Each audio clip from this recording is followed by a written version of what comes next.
everyone. Ready for a deep dive that might leave you feeling a little uneasy? Oh, definitely uneasy. We're tackling Compliance, that 2012 film that'll have you questioning everything. And I don't just mean the plot. It gets under your skin, that's for sure. What's so fascinating about Compliance, though, is how it takes this, I mean, you could say ridiculous premise, Yeah. prank caller manipulating a fast food manager into doing all these increasingly disturbing things. But it shows just how easily our own minds can be, kind of tricked, exploited. Okay, so, paint the picture for us. We're at your average chick witch, right? Right. Busy Friday night, and the manager, Sandra, is already dealing with, a huge food spoilage issue. Oh, yeah. So not exactly starting off on a calm note. No, not at all. And that baseline stress that she's under, that's really important. It makes her more vulnerable. Makes sense. Yeah. So then, bam, enter Officer Daniels. That voice on the phone throws everything into chaos. He claims a young cashier, Becky, stole from a customer and that he's working with, corporate. Right away, he's hitting all these pressure points. Okay, just hearing you describe it, I'm already kind of getting anxious. But wouldn't most people be skeptical? Why doesn't she just hang up, call the cops herself? Well, that's where the brilliance of the film comes in, and sadly, the reality of these scams. Yeah. Officer Daniels doesn't just say, "I'm a cop." He uses specific, really deliberate language. Mentions these fake protocols, name drops people higher up in Chickwitch. Ah, okay. He uses that corporate structure that Sandra's bound by to make her feel like she's trapped. So it's not just blind faith in a badge. It's about creating this whole web of obligation and fear, right? Yeah, fear of the consequences. Fear of consequences, yeah. So Sandra is already on edge, and now she's facing potential, legal trouble for the restaurant, disciplinary action from corporate. Her rational mind is getting hijacked by stress and this desire to do what's right, whatever Officer Daniels is telling her is right. Right. And this is where it all starts to go downhill, right? The demands keep escalating, starting with detaining Becky, but then going into, things that most of us would say are way over the line. Way over the line. And this is where we see this chilling connection to the Milgram experiments. Oh, right. Yeah. Remember those? Mm-hmm. Milgram showed that people would inflict pain on others just because someone they saw as an authority figure told them to. Right. Compliance takes that idea out of the lab and into this really, believable setting. And that's what makes it so unsettling. It makes me think about Becky's role in this whole thing. I mean, she's clearly the victim here and she's obviously distressed. But her coworkers, they just ignore her protests. It's like they've completely dehumanized her.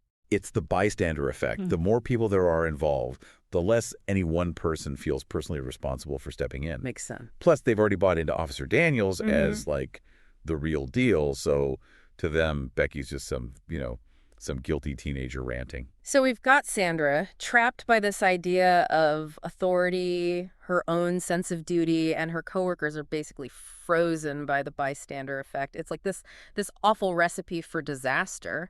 Where does the movie take us from here? Oh, it just keeps getting worse. The tension keeps ratcheting up as Officer Daniels draws in more people, including Sandra's fiancé, Van. Oh, no.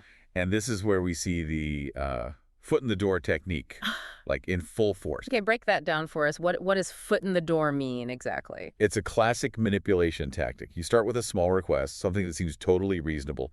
Once you get that compliance, you ask for something a little bigger, then bigger and bigger, until you've got them doing things they never would have even considered at the beginning. And in Compliance, we see that play out not just with Sandra, but with multiple characters. Each step, while definitely disturbing, is framed as necessary by Officer Daniels, building on their previous obedience. Absolutely. By the time Van is involved, we're talking about things that are humiliating and maybe even criminal. Yeah. But the film, it doesn't show these people as evil or anything. Right. Which is what makes it even more disturbing, I think. This is honestly making my head spin a little. It's like a masterclass in how not to fall for manipulation, but also, a terrifying look at how easy it would be to fall for it. Exactly. And that's why we got to keep digging deeper. Compliance is not just a movie. It's reflecting real psychological and sociological forces. And knowing how they work, that's the first step in fighting back. This is getting intense. Yeah. We'll be right back after a quick break. Back again, and we're still reeling from the messed up world of Compliance. Yeah, seriously messed up. This film really forces us to face how vulnerable we are to manipulation, and it's crazy because it's not even coming from someone, like, obviously powerful, you know? Right, and what's even more disturbing is this isn't just some made-up Hollywood stuff. Oh, no. Compliance is actually based on real events. No way. Series of them, yeah. Yeah. Including this, like, super creepy case that happened at a McDonald's in Kentucky back in 2004. Are you serious? You're telling me this kind of thing actually happened, like, for real? Dead serious. Yeah. And the details are, I mean, they're freakishly close to what we see in the movie. A guy pretended to be a cop, called the restaurant, Wow. accused an employee of stealing, Yeah. and then, like, basically mind controlled the manager into doing all sorts of invasive and just humiliating things. That's just, I can't even, it's like knowing it really happened makes the movie hit even harder. You Oh, know, it's right. like all of a sudden those characters on screen are less, movie characters and more like, I don't know, people we could actually know. The people we could be. Yeah. Exactly. Exactly. It's scary to think about. Okay, so we've got to like break this down. What can we learn from compliance to avoid ending up in a situation like that? What are the warning signs we should be looking for? I think one of the biggest takeaways, really, is how important it is to question authority. You mean like even if it's a police officer? Even then. Mm. And look, it's not about being disrespectful or breaking the law or anything like that. It's about having a healthy sense of, skepticism. Remembering that even people in positions of power, they can make mistakes. Right. Or worse, be intentionally deceptive. But wouldn't that be like dangerous? Questioning a cop? I mean, what if you're wrong and they're actually legitimate? There's always a risk, yeah. Mm. But blind obedience comes with its own set of risks, as we see in compliance, right? Sure. It's about finding that balance between, like, respecting authority and protecting yourself. This is tricky, man. It is. So how do we find that balance? How do we develop that kind of like critical thinking, especially when we're under pressure? Well, I think it starts with awareness. The more we understand the tactics these manipulators use, the more we can spot them in real life. Okay, so give us some examples. How did Officer Daniels in compliance manage to get so much control over these people? What was he doing? He used a bunch of techniques that are like textbook manipulation. Mm. First, he established his, authority right off the bat, said he was a cop, name-dropped higher-ups at the company, used all this official-sounding jargon, Right. all to make Sandra feel like she had no choice but to do what he said. So basically, he wanted her to believe he was the real deal, and questioning him would, like, have serious consequences. Exactly. He also created this sense of urgency, like pressuring her to act fast without giving her any time to really think it through.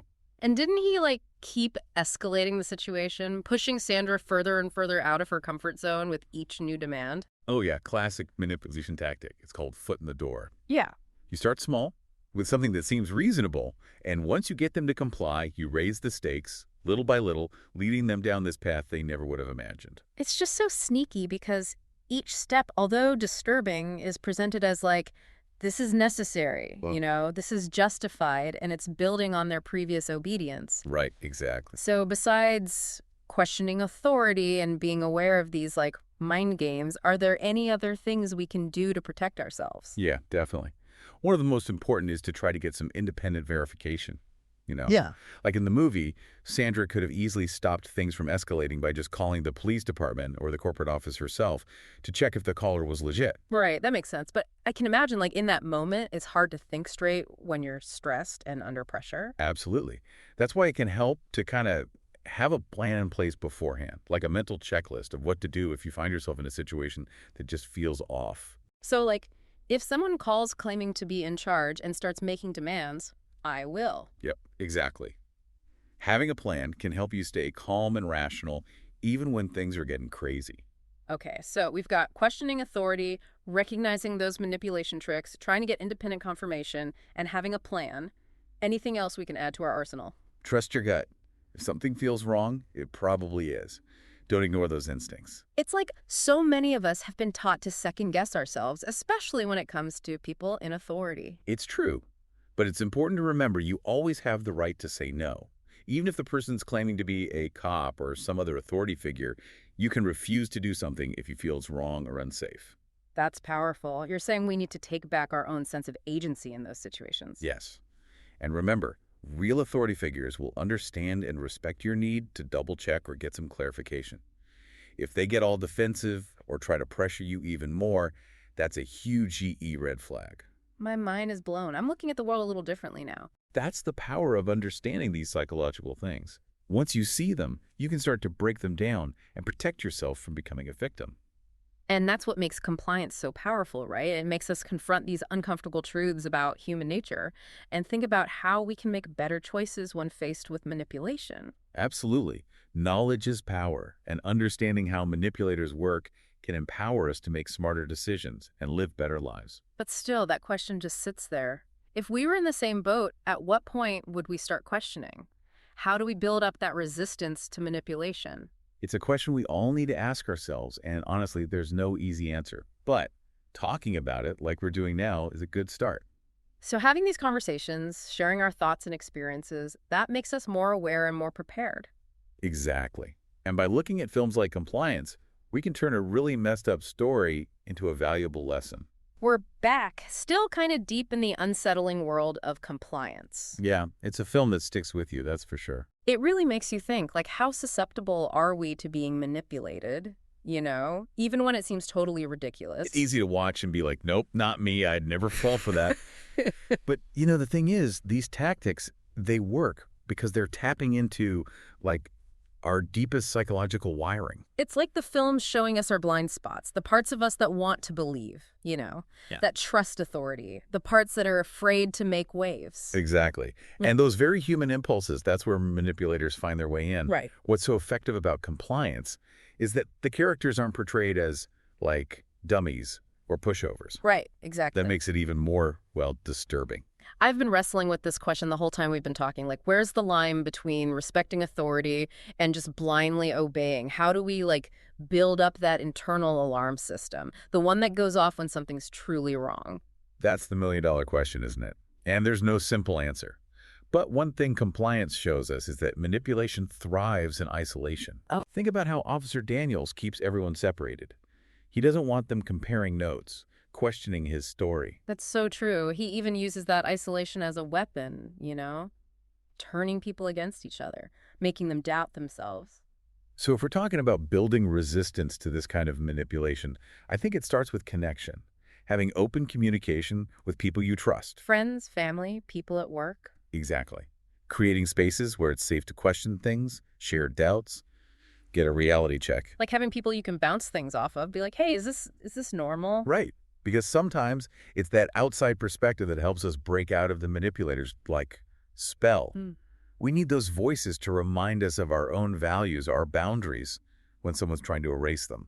It makes me think about how manipulators often target people who are already in vulnerable situations. Absolutely. Yeah. Look at Sandra in Compliance. She's stressed, under pressure from corporate.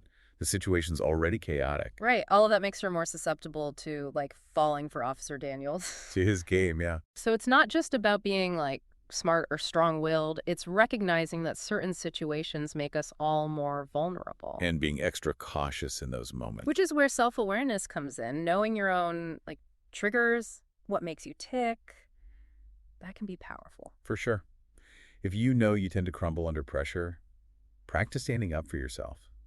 If you're a people pleaser, remind yourself it's okay to say no, even to someone who seems like they're in charge.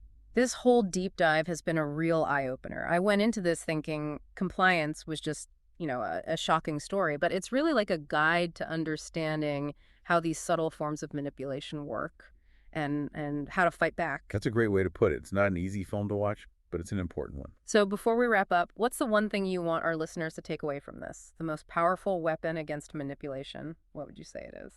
I'd say it's a mix of critical thinking and action. Question everything. Check things out for yourself. Trust your gut.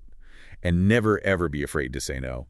And, maybe most importantly, don't underestimate the power of connecting with others, sharing your experiences, building a support system. That's great advice. Thanks for joining us for this deep dive into compliance. Hopefully you've all gotten a new perspective on how manipulation works and the tools you need to protect yourselves. Stay curious, stay connected, and stay empowered. Today is your lucky day. Today is the day that our $3 website works for you, paying you directly to your PayPal daily. Imagine $3 ongoing continuous payments to your PayPal account. Imagine falling asleep and waking up to $300 in your PayPal account. How would this make you feel? How could this help you? What bills could you pay? What kind of fun could you have? What does that retirement look like now? All for a one-time payment of $3. This website is DFY done for you, fully built and completely hosted, and never stops collecting payments for you. You have spent $3 on coffee on a regular, but that coffee won't help you create multiple streams of income. Click the link below.